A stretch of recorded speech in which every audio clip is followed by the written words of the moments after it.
শুরুতে একটা জিজ্ঞাসা আপনাদের কাছে, আমরা এখানে যারা আছি সবাই কি মুসলিম, না অন্য ধর্মাবলম্বী কোনো ভাই আমাদের আছেন? এখানে অন্য ধর্মাবলম্বী যদি কেউ থাকেন একটু হাত তুলবে।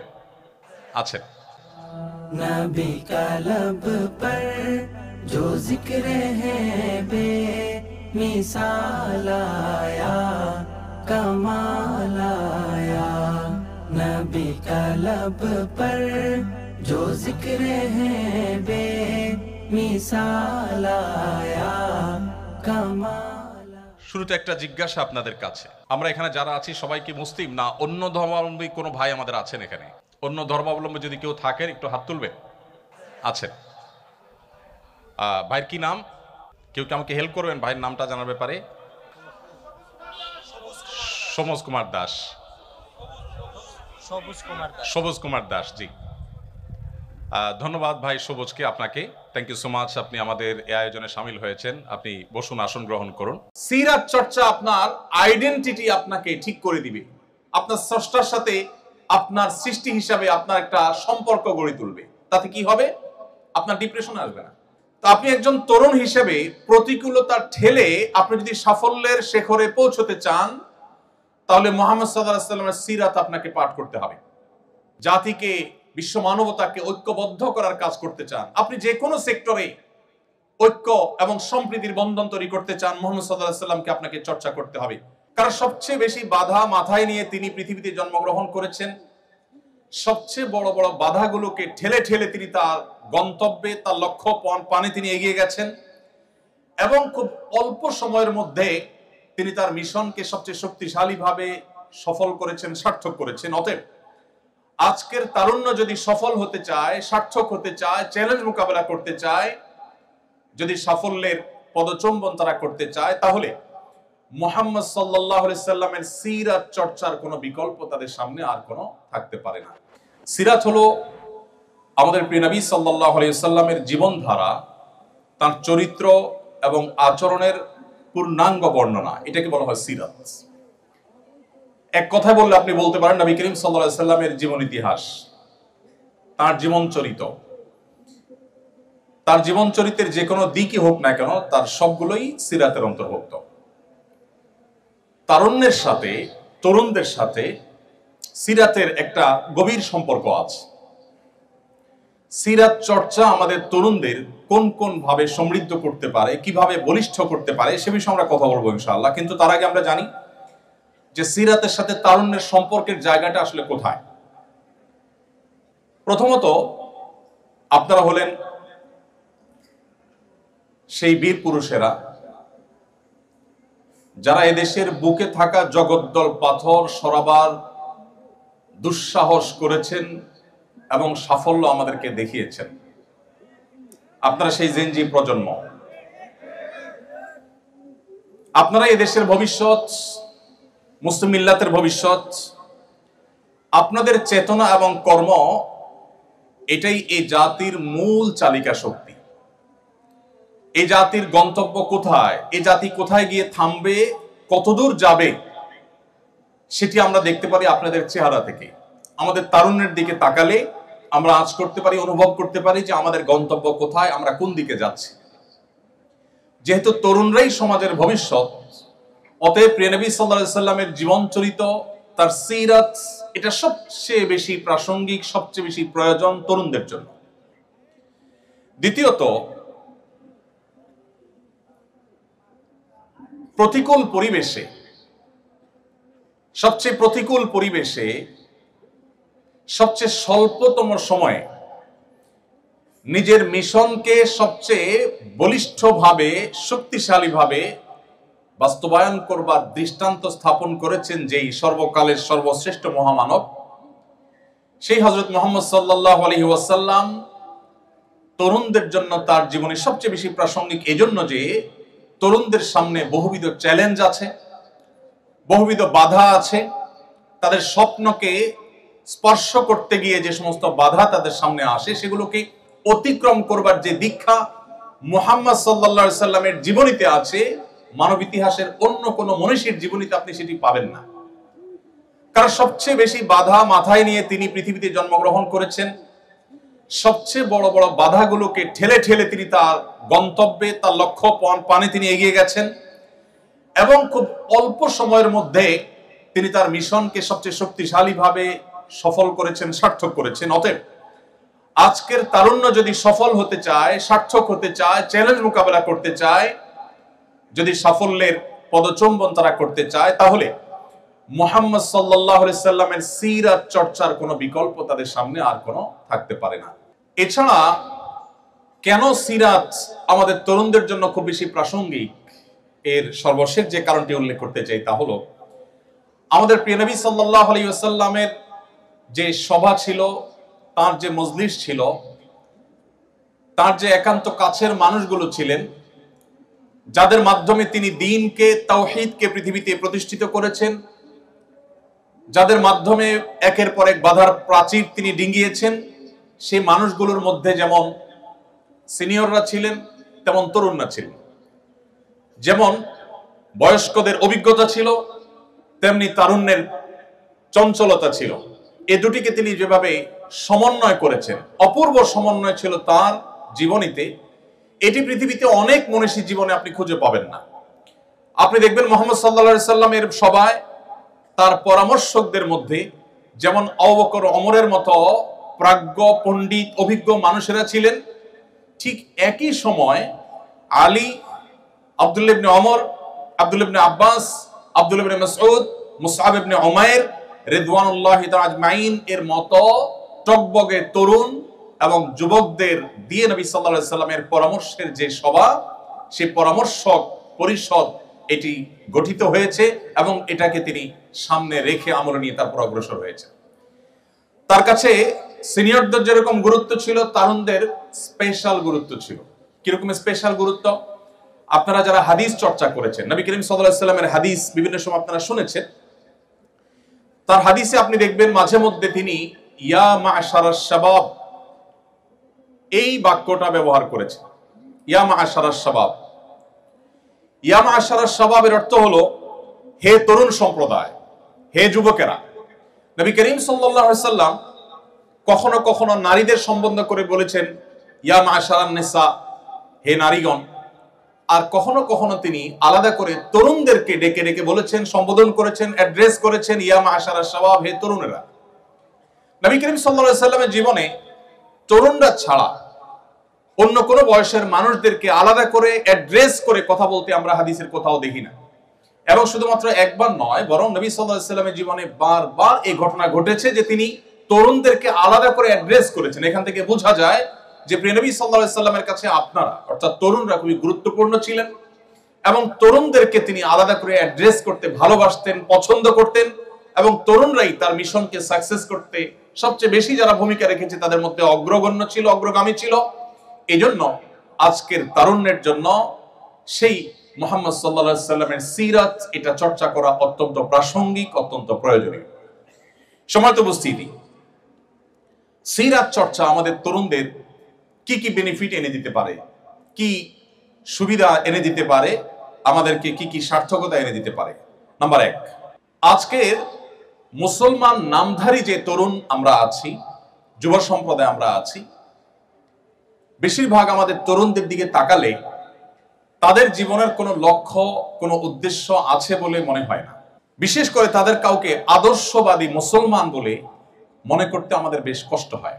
কারণ তাদের যে হেয়ালিপনা, আমি বড় অংশের কথা বলছি, সবার কথা বলছি না, তাদের মধ্যে যে তারুণ্যের চঞ্চলতা, এটা তাদেরকে একটা পর্যায়ে এমন দিকে নিয়ে যায় যেন এই জীবনের বিশেষ কোনো লক্ষ্য, বিশেষ কোনো উদ্দেশ্য, বিশেষ কোনো টার্গেট, বিশেষ কোনো স্বপ্নের জায়গা নেই।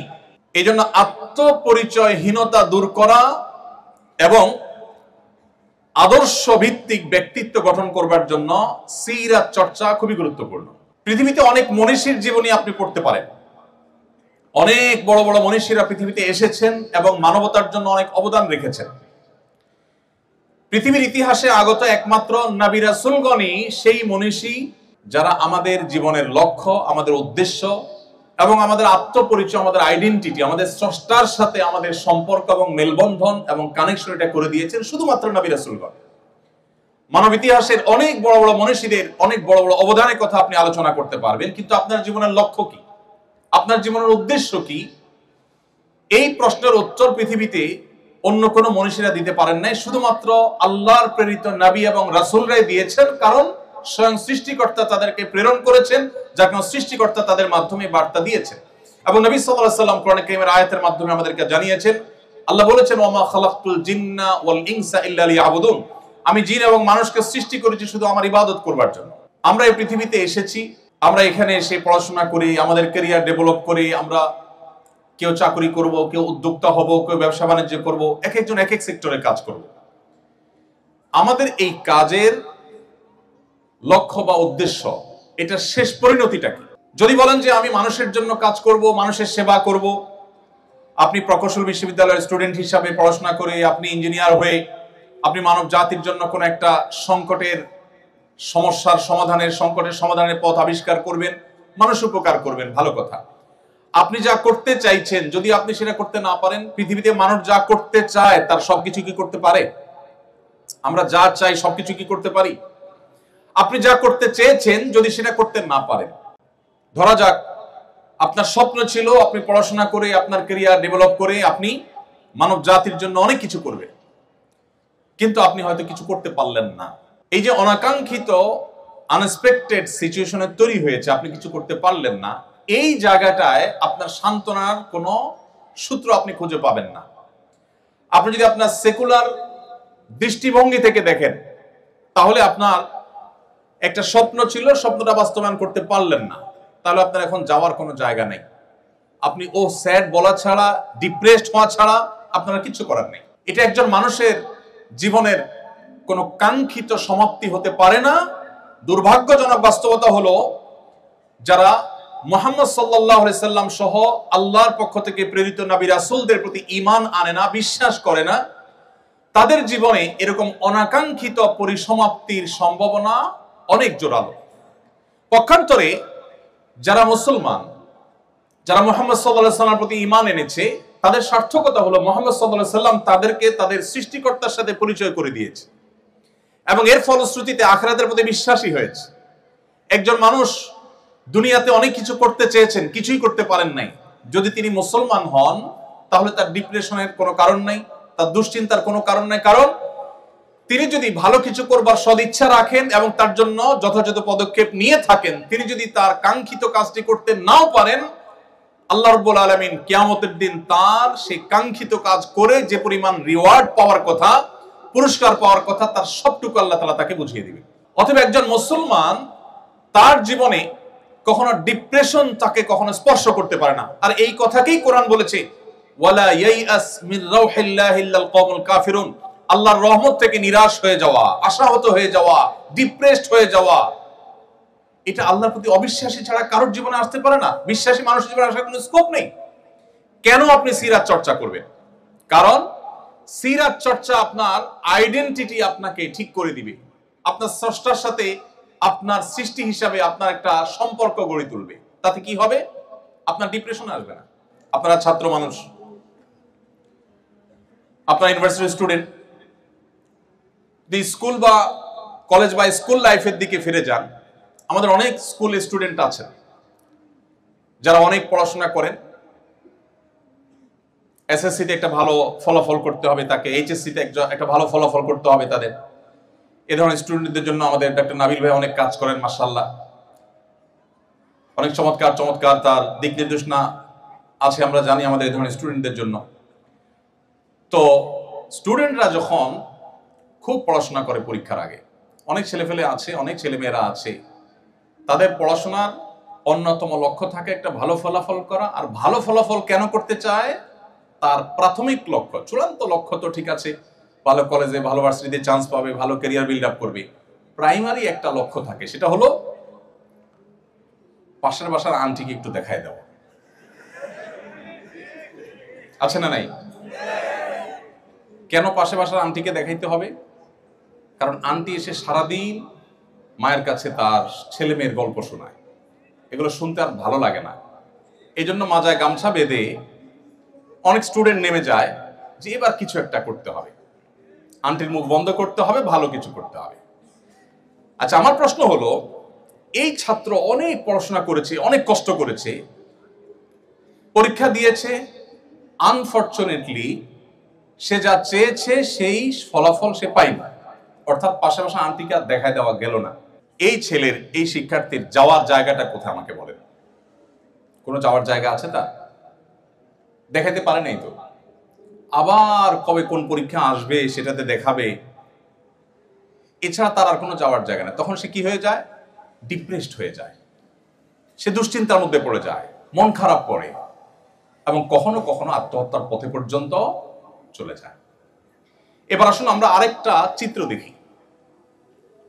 একজন স্টুডেন্ট যার জীবনে মোহাম্মদ সাল্লাল্লাহু আলাইহি সাল্লামের সিরাতের রিফ্লেকশন হয়েছে, যিনি মোহাম্মদ সাল্লাল্লাহু আলাইহি সাল্লামের জীবন ইতিহাসের সাথে পরিচিত হয়েছে, তার জীবনের সংস্রবে কখনো এসেছে, তার ছোঁয়ায় কখনো তার থাকার সুযোগ হয়েছে। এই স্টুডেন্ট যেহেতু তার রবকে চিনে, তিনি তার সব কিছু দেখাতে চান তার রবকে, সৃষ্টিকর্তাকে। পাশাপাশি আন্টি কিংবা তার কোনো বন্ধু বান্ধব কিংবা অন্য কাউকে তিনি দেখাবার জন্য কিছু করেন না। তার লক্ষ্য হলো তিনি ভালো ফলাফল করে ভালো একটা জায়গায় দাঁড়িয়ে এই যে দুর্নীতির করাল গ্রাস গোটা দেশটাকে শেষ করে দিচ্ছে, তিনি মেরুদণ্ড সোজা করে এদেশের মানুষের জন্য অ্যাজ এ মুসলমান, মুসলিম মিল্লাতের মুখকে উজ্জ্বল করবার জন্য তিনি কিছু করতে চান, এই স্বপ্ন নিয়ে তিনি পরীক্ষা দিচ্ছেন, পড়াশোনা করছেন, চেষ্টা করছেন। যদি তিনি তার সেই চেষ্টায় সফল হন, ব্যাটে বলে হয়তো আলহামদুলিল্লাহ, যদি না হয় তাহলে তার সান্ত্বনার জায়গা হলো যে আল্লাহ রাব্বুল আলামিন ইনপুট দেখেন না, আল্লাহ তাআলা আউটপুট দেখেন না, আল্লাহ তাআলা ইনপুট দেখেন। আল্লাহ চেষ্টা দেখেন, ফলাফল দেখেন না। দুনিয়ার মানুষ ফলাফল দেখে, আল্লাহ রাব্বুল আলামিন ফলাফল দেখে মানুষকে তার বিনিময় সব সময় দেন না, সব সময় দেন না। আল্লাহ তাআলা দেখেন বান্দার প্রচেষ্টা। যদি আল্লাহ তাআলা আউটপুট দেখে সব সময় বিনিময় দিতেন, তাহলে বহু নবী রাসূল পৃথিবীতে এসেছেন যারা যুগ যুগ ধরে ইসলাম প্রচারের কাজ করার পরও দেখা গেছে তাদের কথা হয়তো একজন মানুষ শুনেছে কিংবা একজনও শুনেনি। হয়রাজ আমাদের মধ্যে বহু লোক আছে যাদের লক্ষ লক্ষ ফলোয়ার্স, অনেক ভক্ত অনুরক্ত। তো আল্লাহ রাব্বুল আলামিন চেষ্টা দেখবেন। সো একজন তরুণ তিনি যখন মুহাম্মদ সাল্লাল্লাহু আলাইহি সাল্লামের সিরাতকে তার জীবনে অবলম্বন হিসাবে ঠিক করে নেয়, সিরাতকে সে যখন সামনে রাখে, তখন তার জীবনে সে কাঙ্ক্ষিত জিনিসটা যদি নাও পান, তিনি ডিপ্রেসড হন না। কারণ তিনি জানেন যে আল্লাহ রাব্বুল আলামিন দেখবেন আমার নিয়ত, ইন্নামাল আমালু বিন্নিয়াত, আমি কোন উদ্দেশ্যে করেছি এটা আল্লাহ দেখবেন, আমার চেষ্টা আল্লাহ তাআলা দেখবেন। বাস আমার নিয়ত ভালো ছিল, চেষ্টায় ত্রুটি ছিল না, আল্লাহ তাআলা রিওয়ার্ড শতভাগ আমাকে দিয়ে দিবেন। সো তার কোনো ডিপ্রেশনের কোনো কারণ থাকতে পারে না। সময় তো উপস্থিতি। কেন সিরাত চর্চা আমাদের করতে হবে? কারণ সিরাত আমাদেরকে আমাদের রবের সাথে আমাদের পরিচয় করিয়ে দেয়, আমাদের সৃষ্টিকর্তার সাথে আমাদের সম্পর্ক করে দেয়, যার ফলশ্রুতিতে আমাদের আইডেন্টিটি, আমাদের আত্মপরিচয়, এটা আমাদের মাথায় সবসময় জাগরুক থাকে। এটি আমাদেরকে পরিচালিত করে সঠিকতার পথে, সুন্দরের পথে, এবং আমাদের জীবনে একটা আদর্শিক ভিত্তি দাঁড়ায়। অস্ট্রেলিয়ার কোন একজন গবেষক, নামটি আমার মনে নাই, অনেক আগে কোথাও পড়েছি, হারিয়ে ফেলেছি, তিনি বলেছেন যে এই পৃথিবীতে আমরা কেন এসেছি আমি জানি না, তবে এটুকু নিশ্চিত খেয়ে পরে দিন পার করার জন্য আমরা এই পৃথিবীতে আসিনি। দেখুন, জন্মের পর থেকে আমরা যত চেষ্টা করছি, যত পরিশ্রম করছি, যত সাধনা করছি, সবগুলোর সার সংক্ষেপ হলো আমরা রুটি রুজি আহরণ করছি, সেটি ভোগ করছি, একটা পর্যায়ে আমরা মারা যাচ্ছি, কালের গর্ভে হারিয়ে যাচ্ছি। তাহলে জীবনের প্রাপ্তিটা কি, লক্ষ্যটা কি, আমার চূড়ান্ত যাওয়ার জায়গাটা কোথায়? নবী করিম সাল্লাল্লাহু আলাইহি সাল্লাম আমাদের সেই প্রশ্নের উত্তর দিয়েছেন যে আমাদের জীবনের এই সকল কর্মকাণ্ডের প্রাপ্তি অপ্রাপ্তির হিসাব মেলাবার জন্য আল্লাহ তাআলা ইয়াউমুল আখিরা প্রতিষ্ঠা করবেন। যিনি আমাদেরকে শূন্য থেকে সৃষ্টি করেছেন, তিনি আমাদেরকে মাটির সাথে মিশিয়ে যাওয়ার পর আবার সেখান থেকে আমাদেরকে সৃষ্টি করবেন এবং আমাদের প্রাপ্য বুঝিয়ে দিবেন। যার কারণে একজন মুসলমান তিনি আদর্শের ভিত্তিতে, তার আদর্শিক একটা ভিত্তির উপর তার জীবন দাঁড়ায়, তার আইডেন্টিটি তৈরি হয়, তার আত্মপরিচয় তৈরি হয়। আপনারা বিশ্ববিদ্যালয়ের শিক্ষার্থী, আপনারা আমার চাইতে ভালো করে জানবেন, কখনো শিক্ষার নামে, কখনো সংস্কৃতির নামে, কখনো বিনোদনের নামে, বিভিন্ন সময় নানা নামে আজকের বিশ্বের মুসলিম তরুণদের আইডেন্টিটি নষ্ট করবার নানামুখী ষড়যন্ত্র চলমান আছে। আপনারা দেখবেন বেশ কিছু মুখরোচক স্লোগান শোনা যায়। আমাদেরকে মানবতাবাদী মানুষ হওয়ার সবক সকাল বিকাল দিতে আপনারা শুনবেন। কাদেরকে শুনবেন? সেই সব মানুষদের কাছ থেকে শুনবেন যারা অনবরত নিরপরাধ শিশু হত্যাকাণ্ডে মেতে আছে। তাদেরকে শুনবেন যারা নারীর অধিকার নিয়ে গোটা পৃথিবীতে জিগির তুলছে, আমাদেরকে সকাল বিকাল সবক দিতে আসে। শত সহস্র প্রেগনেন্ট নারীদেরকে যারা বোমা মেরে হত্যা করে। মুসলমানের দৃষ্টান্ত হলো সেই বাঘের বাচ্চার মতো, যে বাঘের বাচ্চাকে শিয়াল লাফানো শেখায়। আজ পৃথিবীতে আমাদের অবস্থা সেরকম হয়ে গেছে। আমরা সেই মুহাম্মদ সাল্লাল্লাহু আলাইহি সাল্লামের উম্মত, যে মুহাম্মদ সাল্লাল্লাহু আলাইহি সাল্লাম পৃথিবীর আলো দেখবার আগেই তার জন্মদাতা পিতাকে হারিয়েছেন, মায়ের গর্ভে থাকতেই বাবাকে হারিয়েছে, জন্মের পরপর তার মমতাময়ী মাকে হারিয়েছে। একের পর এক বাবা মা দুজনের ছায়া সরে গেল, অথচ তিনি তখনও দুধের শিশু। এরপর তার একমাত্র অভিভাবক দাদা আব্দুল মুত্তালেব সামান্য সময় পার হতে না হতেই তার কৈশোরেই তার সে অভিভাবকের ছায়াও সরে গেল, তিনিও মারা গেলেন। তার জীবনের সবচেয়ে কঠিন বছর, যেটি আমাল হুজুন বলা হয়েছে সিরাতের বইয়ে, সেই বছরে তার সবচেয়ে বড় অভিভাবক একদিকে চাচা আবু তালেব, অপরদিকে ঘরে স্ত্রী মা খাদিজা রাদিয়াল্লাহু তাআলা আনহা, আমাদের উম্মুল মুমিনিন এবং তার স্ত্রী খাদিজা রাদিয়াল্লাহু তাআলা আনহা, এই দুজনের ছায়া একসাথে উঠে গেল। একের পর এক পায়ের নিচ থেকে মাটি সরে যাচ্ছে। এরপর যখন মক্কায় তিনি সবচাইতে সম্ভ্রান্ত বংশের, সবচাইতে সম্ভ্রান্ত ফ্যামিলির, সবচাইতে মর্যাদার জায়গা ছিলেন, যে মক্কাবাসী তাকে তার বিশ্বস্ততার কারণে আল আমিন উপাধি দিয়েছিল, সেই মক্কার মানুষরা তার বিরুদ্ধে এতটাই ষড়যন্ত্রে মেতে উঠল, তাকে ধ্বংস করবার জন্য এতটাই তারা উদ্যত হলো যে তাকে তার মুখের উপর থুতু মারতেও তারা দ্বিধা করলো না। তাকে শারীরিকভাবে হ্যারাসমেন্ট করা হলো, নানাভাবে অপমানিত করা হলো। মুহাম্মদ সাল্লাল্লাহু আলাইহি সাল্লাম এই সকল বাধা ডিঙ্গিয়ে সামনে অগ্রসর হচ্ছিলেন। একটা পর্যায়ে তার মাতৃভূমিতে তাকে থাকতে দেওয়া হলো না, মক্কা তাকে ত্যাগ করে চলে যেতে হয়েছে রাতের অন্ধকারে, তাও শান্তিতে যেতে দেওয়া হয়নি। বহু লোকচুরি করে, বহু প্ল্যান প্রোগ্রাম করে তাকে মদিনায় হিজরত করতে হয়েছে। মদিনায় যাওয়ার পর সেখানে একটু শান্তিতে কোথায় দিন কাটাবেন, সেখানেও শান্তিতে থাকতে দেওয়া হলো না। একটি রাত তার জীবনে তাকে নিশ্চিন্ত ঘুমাবার সুযোগ দেয়নি মক্কার মুশরিকেরা। কখনো চাপিয়ে দিয়েছে বদর, উহুদ, খন্দক, কখনো বা তাবুক, কখনো বা অন্য কোনো যুদ্ধ। এত বাধার পাহাড় ডিঙ্গিয়ে মদিনায় আসার পর মাত্র 10 বছর সময় পেয়ে গোটা পৃথিবীর পট পরিবর্তন করে দিয়েছে। কেন আপনাকে সিরাত জানতে হবে? কারণ আপনি সাকসেস তরুণ হতে চান, সাকসেস মানুষ হতে চান, সফল মানুষ হতে চান। পৃথিবীর ইতিহাসে এত চ্যালেঞ্জ মোকাবেলা করে এত দ্রুততার সাথে নিজের মিশনকে সাকসেস করতে পেরেছেন মুহাম্মদ সাল্লাল্লাহু আলাইহি ওয়াসাল্লাম ছাড়া আরেকজন মনীষী আপনি বের করতে পারবেন না। কেন আপনার তাকে পাঠ করতে হবে? কেন তার জীবনী আপনাকে জানতে হবে? কেন তার সিরাত আপনাকে চর্চা করতে হবে? কারণ তার সিরাত আপনাকে সাফল্যের চূড়ান্ত শিখরে পৌঁছতে সাহায্য করবে। সম্মানিত উপস্থিতি, আজ মুসলিম তরুণদের আত্মপরিচয় দূর করবার জন্য যে নানামুখী ষড়যন্ত্র চলমান আছে, সেই ষড়যন্ত্রগুলো সম্পর্কে আপনারা খুব ভালো করে জানেন। আমাদেরকে মানবতাবাদের সবক যারা শেখায় তারা জানে না মুসলমানকে আসলে আলাদা করে মানবতাবাদের সবক শেখানোর প্রয়োজন। পৃথিবীকে মানবতার শিক্ষাই দিয়েছে প্রথমে মুসলমানরা। মুহাম্মদ সাল্লাল্লাহু আলাইহি সাল্লামের চাইতে বেশি মানবতার শিক্ষা পৃথিবীতে কেউ কাউকে কখনো দিতে পারেনি।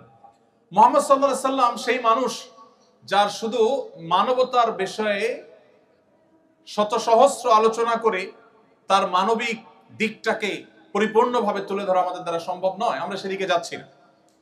তো আত্মপরিচয়হীনতা দূর করে আমাদের নিজস্ব সংস্কৃতির প্রতি অনুরাগী হতে আমাদেরকে সাহায্য করবে যদি আমরা নবী সাল্লাল্লাহু আলাইহি ওয়াসাল্লাম সিরাত পাঠ করি।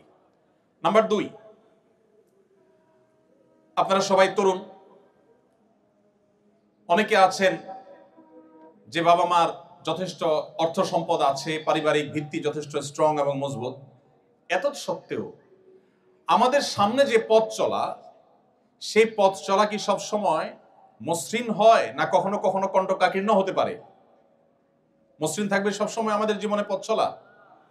বরং বাস্তবতা হলো আল্লাহ রাব্বুল আলামিন কোরআনে কারীমে একাধিক জায়গায় এই বিষয়টি আল্লাহ তাআলা উল্লেখ করেছেন যে মানুষের পুরো জীবনটাই সংগ্রামী জীবন। প্রত্যেকটা স্টেপেই তাকে সংগ্রাম করতে হয়, সংগ্রাম করে করে তাকে এগোতে হয়।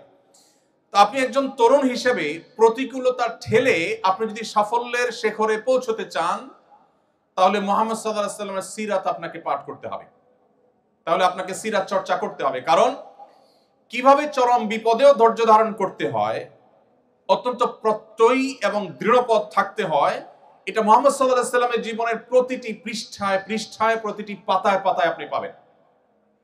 আপনি মুহাম্মদ সাল্লাল্লাহু আলাইহি ওয়াসাল্লামের জীবনের ইতিহাস যদি খোলেন, প্রতিটি পাতায় দেখতে পাবেন একের পর এক চ্যালেঞ্জ কিভাবে তিনি মোকাবেলা করেছেন। সবচেয়ে ইন্টারেস্টিং বিষয় হলো, এত বাধা সত্ত্বেও কোন ইতিহাসবিদরা, এমনকি অমুসলিমদের লেখা যে সমস্ত জীবন চরিত্র আছে মুহাম্মদ সাল্লাল্লাহু আলাইহি ওয়াসাল্লামের, তার কোনটিতেও আপনি এটি দেখাতে পারবেন না যে মুহাম্মদ সাল্লাল্লাহু আলাইহি ওয়াসাল্লাম এত টেনশনে, এত চাপে, এত মানসিক প্রেসারে তিনি কখনো নাউজুবিল্লাহ খেই হারিয়ে ফেলেছেন, রেগে গেছেন, কাউকে সরি বলতে হয়েছে। তার জীবনে এরকম কোনো অধ্যায় আসেনি। যদি আপনি প্রতিকূলতা ঠেলে আপনার তারুণ্যকে সাফল্যের সর্বোচ্চ শিখরে নিতে চান, তাহলে আপনাকে সিরাত চর্চা করতে হবে। কারণ মুহাম্মদ সাল্লাল্লাহু আলাইহি ওয়াসাল্লাম তার জীবনে যতটা প্রতিকূলতা ঠেলে তার মিশন ইসলামকে, তাওহীদকে, আল্লাহর একত্ববাদকে পৃথিবীতে সবচেয়ে বলিষ্ঠভাবে প্রতিষ্ঠিত করে গেছেন, এটি পৃথিবীতে অন্য কোন মনীষী করতে পারেনি। মাত্র 23 বছর সময় পেয়েছেন। নবুয়তের দায়িত্ব বুঝে পাওয়ার পর মাত্র 23 বছরের মধ্যে গোটা বিশ্বের পট পরিবর্তন করে দিয়েছেন, রুট চেঞ্জ করে দিয়েছেন, ইতিহাস পরিবর্তন করে দিয়েছেন। এবং আজও পর্যন্ত পৃথিবীর ইতিহাসে যত মানুষ এসেছে, কিয়ামত পর্যন্ত যত মানুষ আসবে, মুহাম্মদ সাল্লাল্লাহু আলাইহি সাল্লামের চাইতে জনপ্রিয়, তাকে যত মানুষ ভালোবাসে, এত বেশি মানুষের ভালোবাসা পৃথিবীর ইতিহাসে কেউ অর্জন করতে পারে নাই, কিয়ামত পর্যন্ত কেউ পারবেও না। মুসলমানরা পৃথিবীতে সবচেয়ে সংখ্যা বেশি তা কিন্তু না, আমরা জানি। কিন্তু এত সত্ত্বেও মুহাম্মদ সাল্লাল্লাহু আলাইহি সাল্লাম পৃথিবীতে চলে যাওয়ার প্রায় ১৫০০ বছর অতিক্রান্ত হওয়ার পরও এখনো যদি পৃথিবীর কোন প্রান্তে কেউ মুহাম্মদ সাল্লাল্লাহু আলাইহি সাল্লামকে নিয়ে একটা কটু কথা বলে, পৃথিবী জুড়ে লক্ষ লক্ষ কোটি কোটি মানুষের হৃদয়ে রক্তক্ষরণ হয় কি হয় না? এই যে হৃদয়ে রক্তক্ষরণ হয়, ১৫০০ বছর আগে একজন মানুষ পৃথিবী থেকে চলে গেছেন। ১৫০০ বছর, ১৫০ বছর না। কতটা প্রভাব মানুষের অন্তরে তিনি রেখে গেছেন যে ১৫০০ বছর পরও যদি তাকে নিয়ে কেউ কোনো কটু কথা বলে, কোটি কোটি মানুষ পৃথিবী জুড়ে এখনো তার জন্য কাঁদে, চোখের পানি ফেলে, সংক্ষুব্ধ হয়। এর বিপরীতে আসুন, মাত্র ১৫০ বছর, ১৫০০ না, মাত্র ১৫০ বছর আগে পৃথিবী থেকে চলে যাওয়া কোনো মনীষী, হতে পারেন কোনো প্রভাবশালী পলিটিশিয়ান, হতে পারেন কোনো বড় বিজ্ঞানী যার অনেক অবদান আছে মানুষের জন্য, হতে পারেন কোনো ধর্মীয় ব্যক্তিত্ব যিনি অনেক বেশি জনপ্রিয় ছিলেন, হতে পারেন যে কোনো সেক্টরের মানুষ। মাত্র ১৫০ বছর আগে পৃথিবীতে ছিলেন, খুবই প্রাসঙ্গিক ছিলেন যখন ছিলেন।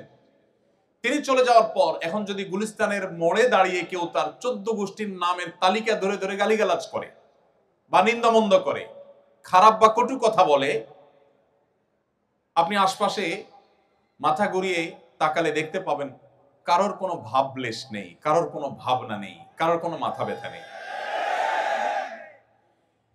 পৃথিবীতে যদি কেউ অমর হতে চায়, পৃথিবীতে যদি কেউ টিকে থাকতে চায়, পৃথিবীতে যদি কেউ সহস্র সহস্র বছর, লক্ষ বছর প্রাসঙ্গিক থাকতে চায়, মুহাম্মদ সাল্লাল্লাহু আলাইহি সাল্লামের জীবন ইতিহাস চর্চার কোনো বিকল্প পথ তার সামনে খোলা নেই। আপনি আমাকে দেখাতে পারবেন না আরেকজন মানুষ ১৫০০ বছর আগে পৃথিবীতে ছিলেন, এখনো তিনি প্রাসঙ্গিক, এখনো তার জন্য মানুষের মন কাঁদে। আপনাদের পছন্দের অনেক খেলোয়াড় আছে, অনেক তথাকথিত তারকা আছে, আমি জানি আপনারা অনেকে ফলো করেন, যাদের হয়তো সোশ্যাল মিডিয়াতে মিলিয়ন মিলিয়ন ফলোয়ার্স আছে। তারা যদি অবসরে চলে যান তাদের খেলা থেকে, তাদের সেক্টর থেকে, কয়েক বছরের মধ্যেই দেখবেন তারা অপ্রাসঙ্গিক হয়ে গেছেন। বড়জোর 1 যুগ 2 যুগ বা সামান্য কিছু বছর হয়তো তাদের নিয়ে আলোচনা হবে, একটা সময় তারা ইতিহাসের পাতায় হারিয়ে যাবেন। কালে ভদ্রে তাদের নাম হয়তো উল্লেখ নেওয়া হবে, তাদের কোনো ভক্ত অনুরক্ত সেভাবে থাকবে না, কোনো প্রভাব সেভাবে থাকবে না। যত নবী রাসূল পৃথিবীতে এসেছেন সবাই পৃথিবীতে সবচেয়ে বেশি প্রভাব সৃষ্টিকারী, সবচেয়ে বেশি প্রাসঙ্গিক। বিজ্ঞানের উৎকর্ষের এই সময় এসেও মুহাম্মদ সাল্লাল্লাহু আলাইহি সাল্লামের প্রাসঙ্গিকতা চুল পরিমাণ, বিন্দু পরিমাণ কমে নাই, বরং বাড়ছে। পৃথিবী যত সংকটে নিপতিত হবে, যত সংকটের মুখোমুখি হবে, মানবতা যত বিপর্যস্ত হবে, তত বেশি মুহাম্মদ সাল্লাল্লাহু আলাইহি সাল্লামকে স্মরণ করতে বাধ্য হবে। মানবতার সামনে আল্লাহর প্রেরিত রাসূল, মহান সৃষ্টিকর্তার প্রেরিত দূতের দেখানো পথ ছাড়া সত্যিকারের এবং দীর্ঘস্থায়ী সমাধানের এবং মুক্তির আর কোনো পথ খোলা নেই। ভাইরা আমার, এক্সপেরিমেন্ট বা পরীক্ষা নিরীক্ষা পৃথিবী বহু চালিয়েছে, এখনো চালাচ্ছে। একমাত্র ঘুরে ফিরে যে জীবন দর্শন মানুষের জন্য সবচেয়ে বেশি বাস্তবসম্মত, উপযোগী এবং উপকারী হিসাবে প্রমাণিত, সেটি হলো নবী রাসূলদের আদর্শ। সর্বশেষ নবী মুহাম্মদ মুস্তাফা সাল্লাল্লাহু আলাইহি সাল্লামের জীবনী সেজন্য আমাদের চর্চা করতে হবে। সম্মানিত বন্ধুগণ, কেন আমাদের সিরাত চর্চা করতে হবে? আপনি একজন টকবগে তরুণ হিসেবে যদি আপনি সমাজের অন্যায় অনাচারের বিরুদ্ধে লড়তে চান, বিশেষ করে আমাদের এই প্রিয় স্বদেশের কথা যদি বলি, যেখানে রন্ধ্রে রন্ধ্রে, প্রতিটি খাঁজে ভাঁজে যেখানে অনিয়ম, অন্যায়, অনাচার ছেয়ে গেছে, আপনি যদি জগদ্দলে পাথর সমাজের বুক থেকে সরাতে চান, তাহলে আপনার জন্য মুহাম্মদ সাল্লাল্লাহু আলাইহি ওয়াসাল্লামের সিরাত চর্চার কোনো বিকল্প নেই। কারণ আপনি দেখবেন মুহাম্মদ সাল্লাল্লাহু আলাইহি ওয়াসাল্লাম মক্কা যখন আগমন করেছেন, তিনি সেখানকার যত কুসংস্কার ছিল, জাহিলি যুগের যত অন্যায় অনাচার ছিল, যত জঞ্জাল ছিল, সেগুলোকে তিনি দূর করেছেন। কত বছরে? মাত্র 23 বছর সময়ের মধ্যে। শুধু মক্কার অনাচার নয়, তখনকার পৃথিবীতে যত অনাচার ছিল, এই সমস্ত অনাচারগুলোকে একটি একটি করে সবগুলোর কবর রচনা করেছেন মুহাম্মদ সাল্লাল্লাহু আলাইহি ওয়াসাল্লাম। আপনারা জানেন, আমাদের বোনরা শুনছেন এখানে নিশ্চয়ই, কন্যা হিসাবে যে সমাজে জন্মগ্রহণ করাটাকে অপরাধ মনে করা হতো। আল্লাহ কোরআনে বলেছেন, وَإِذَا بُشِّرَ أَحَدُهُمْ بِالْأُنثَى ظَلَّ وَجْهُهُ مُسْوَدًّا وَهُوَ كَظِيمٌ। নবী সাল্লাল্লাহু আলাইহি ওয়াসাল্লাম যে সমাজে এসেছেন, সে সমাজে কারোর কন্যা সন্তান হয়েছে এই সংবাদ শোনানো হলে তার মুখটা কালো হয়ে যেত। ইয়াতাওয়ারা মিনাল কওম, তিনি মুখ লুকাতেন, মানুষের সামনে মুখ দেখাতে চাইতেন না, কারণ তার কন্যা সন্তান হয়েছে। আপনি চিন্তা করতে পারেন যে এই জায়গা ছিল কন্যা বা মেয়েদের অবস্থান। সময় কিন্তু 23 বছর। মাত্র এই 23 বছরের মধ্যে নারীকে সেই অতল গভীর থেকে তুলে আকাশের সর্বোচ্চ শিখরে রেখে নবী করিম সাল্লাল্লাহু আলাইহি সাল্লাম এমন এক সমাজ গঠন করেছেন মাত্র 23 বছরে, যেই সমাজে কন্যার বাবা হওয়া ছেলের বাবা হওয়ার চাইতে বেশি গৌরবের বিষয় পরিণত হয়েছে। আপনারা অনেকেই হাদিস জানেন, নবী করিম সাল্লাল্লাহু আলাইহি সাল্লাম বলেছেন, কারোর যদি 2টি কন্যা সন্তান থাকে এবং সে যদি সেই 2টি কন্যা সন্তানকে সুশিক্ষা দেয়, সঠিক দীক্ষা দেয়, তাদের মধ্যে কোনো বৈষম্য না করে, সুবিচার করে, তাদেরকে সুশিক্ষা শিক্ষিত করে, আদর্শবান মুসলিম করে, ভালো পাত্রস্থ করে, এক কথা তাদের সকল অধিকার যদি সঠিকভাবে আদায় করে, এবং কন্যা সন্তান হয়েছে এটার জন্য তিনি কোনো লজ্জিত, অনুতপ্ত বা হেজিটেশন ফিল না করে প্রাউড ফিল করেন, নবী করিম সাল্লাল্লাহু আলাইহি সাল্লাম তার জন্য জান্নাতের, বরং নবী সাল্লাল্লাহু আলাইহি সাল্লামের সান্নিধ্যে জান্নাতে থাকার শুভ সংবাদ দিয়েছেন। অথচ আমি নিজেও ছেলে, আপনারাও এখানে আমার সামনে যারা আছেন তারা ছেলে। এমন কোন হাদিস আমি পাইনি যে এক ডজন পুত্র সন্তান জন্ম দেওয়ার এই সৌভাগ্য বিরল অর্জনের কারণে নবী সাল্লাল্লাহু আলাইহি সাল্লাম কোনো বাবা মাকে এই সুসংবাদ শুনিয়েছেন যে জান্নাতের বারান্দার কাছাকাছি যাওয়া যাবে? আমি এটা পাইনি। কিন্তু দুটি কন্যা সন্তান হলে জান্নাতে শুধু থাকা নবী সাল্লাল্লাহু আলাইহি সাল্লামের সান্নিধ্যের সৌরভ পাবে, এই শুভ সংবাদ তিনি দিয়েছেন। শুধু তাই নয়, ইমাম মালিক রাহমাতুল্লাহ একটা চমৎকার উক্তি আছে, তিনি বলেছেন আল আম্বিয়া ওয়া আবুল বানাত, নবী রাসূলগণ কাকতালীয় ভাবে হোক আর আল্লাহ তাআলার সুপরিকল্পনার অংশ হোক, অবশ্যই আল্লাহর প্রত্যেকটা কাজে হিকমত দ্বারা পরিপূর্ণ। তিনি বলেছেন যত নবী রাসূল পৃথিবীতে এসেছে অ্যানালাইসিস করলে দেখা যায় বেশিরভাগ নবী রাসূলদেরকে আল্লাহ তাআলা মেয়েদের বাবা করেছেন। আমাদের নবী করিম সাল্লাল্লাহু আলাইহি সাল্লামের ছেলে সন্তান হয়েছে, কিন্তু আল্লাহ তাআলা তাদেরকে একেবারে সেই শৈশবে নিয়ে গেছেন। তার 4টি কন্যা সন্তান স্বাভাবিক জীবন যাপন করে বড় হয়ে সংসার করে তারপর দুনিয়া থেকে গেছেন। 4টি কন্যা সন্তান, একটি ছেলে সন্তানও তার বড় হয়ে স্বাভাবিক জীবন যাপন করবার সুযোগ পায়নি। অর্থাৎ নবী করিম সাল্লাল্লাহু আলাইহি সাল্লাম 4 জন মেয়ের বাবা ছিলেন, এবং এজন্য মক্কার মুশরিকরা তাকে বিদ্রূপ করে বলতো যে মুহাম্মদ মারা গেলে তার নাম নেয়ার মতো মানুষ কেউ থাকবে না, কারণ কোনো ছেলে নাই, তার বংশ কিভাবে থাকবে টিকে। যারা বলেছিল তারা ইতিহাসে রাস্তা করে নিক্ষিপ্ত হয়ে গেছে।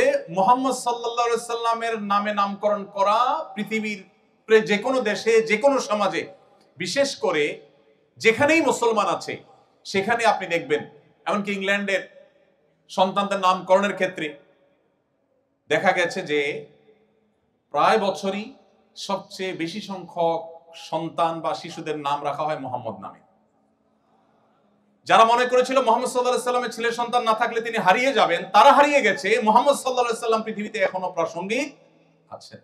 ভাইরা আমার, তো সমাজের যে জঞ্জাল, যে কুসংস্কার, এটা যদি আপনি দূর করতে চান, আপনি যদি সংগ্রামী মানুষ হতে চান, সমাজ সংস্কারক হতে চান, তাহলে আপনাকে মুহাম্মদ সাল্লাল্লাহু আলাইহি সাল্লামের সিরাত পাঠ করতে হবে, তার সিরাত চর্চা করতে হবে। কারণ খুব স্বল্পতম সময়ের মধ্যে যে মক্কার মুশরিকেরা কন্যা সন্তান হলে জীবন্ত পুঁতে ফেলতো, তাদের বুকের উপর দাঁড়িয়ে নবী সাল্লাল্লাহু আলাইহি সাল্লামের জীবনের শেষ ওসিয়তগুলোর মধ্যে থেকে ছিল ফাস্তাউসু বিন-নিসাই খায়রা, তোমরা মেয়েদের ব্যাপারে আমার কাছ থেকে কল্যাণের উপদেশ গ্রহণ করো। নারী জাতিকে তিনি উন্নতির চরম শিখরে, মুক্তির চরম পর্যায়ে তিনি রেখে গেছে। ভাইরা আমার, আমি একটা কথা প্রায় বলি, আজকে পৃথিবীতে নারীবাদের খুব স্লোগান শুনতে পাবেন, অধিকার অধিকার এই শব্দটা খুব বেশি শুনতে পাবেন। এগুলো শুনলে বেশ আমাদের মধ্যে একটা ভাবসাব আসে যে অধিকার সচেতন, আধুনিক। নবী করিম সাল্লাল্লাহু আলাইহি সাল্লাম যখন পৃথিবীতে মানবতা বুলুণ্ঠিত হয়েছে, তখন মানবতা নিয়ে কাজ করেছেন, তখন কোনো প্রজেক্ট ফাইল তার কাছে ছিল না। এখন পৃথিবীতে অনেকেই অধিকারের কথা বলেন বিভিন্ন বিদেশি ফান্ড বা তহবিল হালাল করবার প্রয়োজনে। এটা একটা ফ্যাশনের বিষয় হয়েছে এখন, তখন ফ্যাশনের বিষয় ছিল না। তো আপনি যদি সমাজে অন্যায় অনাচার দূর করে সংগ্রামী সাধক হতে চান, সমাজ সংস্কারক হতে চান, প্রতিবাদীর ভূমিকায় থাকতে চান, তাহলে মুহাম্মদ সাল্লাল্লাহু আলাইহি সাল্লাম কিভাবে সমাজ সংস্কার করেছেন, কিভাবে এত অল্প সময়ে একটা সমাজকে আমূল পরিবর্তন করে দিয়েছেন, দিন এবং রাত যেরকম তফাৎ এরকম তফাৎ করে দিয়েছেন, সেই সিরাত আপনাকে পাঠ করতে হবে। প্রিয় ভাইরা আমার, আপনি যদি বিরতিহীন পথ চলায় জীবনের অভিষ্ট লক্ষ্যে পৌঁছতে চান, তাহলে আপনাকে মুহাম্মদ সাল্লাল্লাহু আলাইহি সাল্লামের সিরাত চর্চা করতে হবে। কেন? কারণ আপনি দেখবেন নবী করিম সাল্লাল্লাহু আলাইহি সাল্লামের জীবনে তার যে পথ চলা ছিল, এটা ছিল বিরতিহীন। আল্লাহ তাআলা কোরআনে কারীমে নবী করিম সাল্লাল্লাহু আলাইহি সাল্লামকে বলেছেন, হে রাসূল, আপনি রাতের কিছু অংশ আরাম করুন, সারা রাত দাঁড়িয়ে ইবাদত করবেন না, একটু রেস্ট করুন। কারণ ইন্নালাকা ফিন-নাহারি সাবহান তাওয়ীলা, কারণ দিনে আপনাকে দীর্ঘ পথ সাঁতরাতে হবে। ইন্টারেস্টিং বিষয়, কোরআন বলছে নবী সাল্লাল্লাহু আলাইহি সাল্লামকে রাতে একটু আপনি রেস্ট করুন। সারা রাত জেগে তিনি তাহাজ্জুদ পড়তে চাইতেন। আল্লাহ বলেছেন না সারা রাত তাহাজ্জুদ পড়বেন না, একটু নিজে রেস্ট করবেন, নিজের রিফ্রেশমেন্টের জন্য সময় রাখবেন, সারা রাত ইবাদত করবেন না। কেন? কারণ দিনে আপনাকে দীর্ঘ পথ সাঁতার কাটতে হবে, সাঁতরাতে হবে। প্রশ্ন হলো, নবী সাল্লাল্লাহু আলাইহি সাল্লাম যে মক্কায় ছিলেন বা মদিনায় ছিলেন, সেখানে সাঁতার কাটার কোনো অপশন ছিল না। এবং তখনকার আরবেরা, এমনকি এখনকার আরাবিয়ানরাও, তারা আমাদের মতো নদীমাতৃক এলাকার মানুষ না।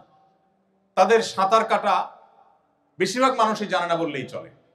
নবী সাল্লাল্লাহু আলাইহি সাল্লামের জীবনে একবারও সাঁতার কেটেছেন এরকম কোনো বর্ণনা কেউ খুঁজে পাবে না।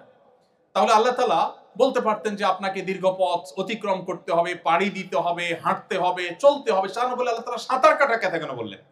এ বিষয়ে তাফসীর বিশেষজ্ঞ বিশ্লেষক ওলামা ইকরাম বলেন, এখানে আল্লাহ তাআলা একটি বার্তা দিতে চেয়েছেন। সেটি হলো, মানুষ পায়ে হেঁটে চললে একটু বিরতি নেয়, অন্য যে কোনো বাহনে গেলে মানুষ হয়তো একটু বিরতি নেওয়ার অপশন থাকে, কিন্তু কেউ যদি সাঁতার কাটে তাহলে তার গন্তব্যে পৌঁছার আগ পর্যন্ত বিরতির কোনো সুযোগ থাকে না। নবী করিম সাল্লাল্লাহু আলাইহি সাল্লামের যে কাজ, এই কাজ ছিল বিরতিহীন। এজন্য তার সারা জীবন তিনি বিরতিহীনভাবে চেষ্টা চালিয়েছেন। আপনি যদি সেই মোটিভেশন ধরে রাখতে চান যে কিভাবে আপনি সারা জীবন কাজ করবেন মানুষের কল্যাণে, আল্লাহর সন্তুষ্টি লাভ করে জান্নাত প্রাপ্তির আশায়, তাহলে সেক্ষেত্রে আপনাকে সিরাত চর্চা করতেই আপনার জীবনের পরতে পরতে সেটাকে আপনি প্রাসঙ্গিক এবং রিলেভেন্ট আপনি দেখতে পাবেন। আপনার যদি লিডারশিপ এবং নেতৃত্বের ইচ্ছা থাকে, স্বপ্ন থাকে, তাহলেও আপনাকে সিরাত চর্চা করতে হবে। কারণ নবী করিম সাল্লাল্লাহু আলাইহি সাল্লামকে দেখবেন যে তিনি তরুণ বয়স থেকেই সততা, ন্যায় বিচার, দূরদর্শিতা এগুলোর সবচেয়ে উৎকৃষ্ট উদাহরণ সৃষ্টি করেছেন, দৃষ্টান্ত স্থাপন করেছেন। তিনি কিন্তু যখন বয়সে তরুণ ছিলেন তখনই মক্কায় বাহির থেকে আসা মানুষজন যারা নির্যাতিত হতো, নানাভাবে নিষ্পেষিত হতো, নানাভাবে জুলুমের শিকার হতো, এই মানুষগুলোর মুক্তির জন্য ঐতিহাসিক যে হিলফুল ফুজুল সংগঠিত হয়েছিল সেই সংগঠনের সাথে তিনি সম্পৃক্ত হয়ে গেছেন। এবং যখন মক্কার কাবার পুনর্নির্মাণের উদ্যোগ নিলেন নবী সাল্লাল্লাহু আলাইহি সাল্লামের দাদা আব্দুল মুত্তালিব, নবী সাল্লাল্লাহু আলাইহি সাল্লাম তখন কিশোর ছিলেন, অনেক ছোট মানুষ ছিলেন। যখন মক্কার মুশরিকরা সবাই মিলে কাবাঘর ভেঙে যাচ্ছিল, অনেক পুরাতন হয়ে গেছে স্থাপনা, এটাকে পুনর্নির্মাণ করলেন, তখন কালো পাথর যেটি হাজরে আসওয়াদ, এই পাথরটা পুনর্নির্মাণের করে এটিকে আবার আগের জায়গায় স্থাপন করা হবে, এই কাজটি কে করবে, এটা নিয়ে তাদের মধ্যে বিবাদ দেখা দিল। আপনারা জানেন মক্কার মুশরিকদের মধ্যে সেই বিবাদ ছিল, এবং বিবাদটা এতটাই ছিল প্রকট যে সামান্য একটু কুয়া থেকে কার ওঁট আগে পানি পান করলো, এই ঘটনাকে কেন্দ্র করে যুগ যুগ ধরে তারা বংশকে বংশ করে তারা যুদ্ধ করত।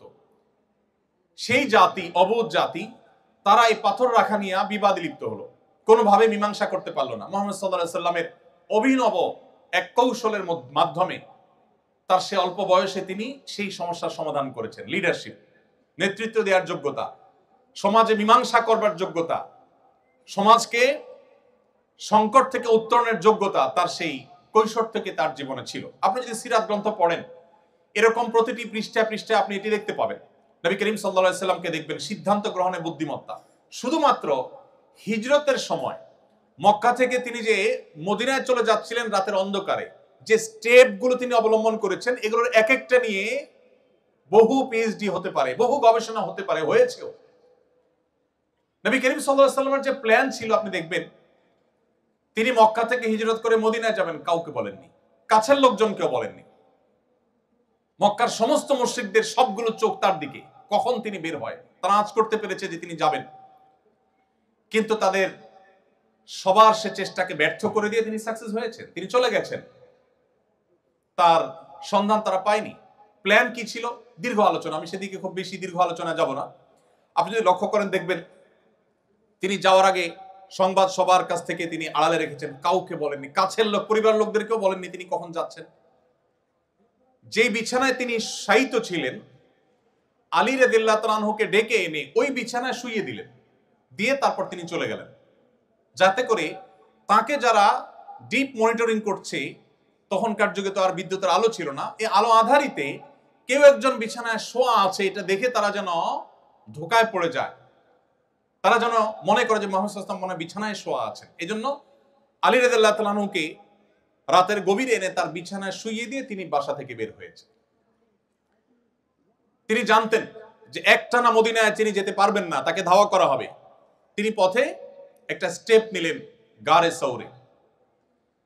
সেই গারে সৌর, সেখানে তিনি অবস্থানকালীন সময়ে খাবার দাবারের কি ব্যবস্থা হবে সেই ক্যাটারিং সার্ভিসের জন্য তিনি দায়িত্ব দিলেন আবু বকর রাদিয়াল্লাহু তাআলা আনহুর কন্যাকে, এবং তাকে দায়িত্ব দিলেন, তিনি যথারীতি দায়িত্ব পালন করলেন। আবার সেই খাবার কিভাবে পৌঁছানো হবে, মক্কার মুশরিকরা তো ফলো করবে, এই জন্য দায়িত্ব দিলেন আরেকজনকে, ট্রান্সপোর্টের দায়িত্ব।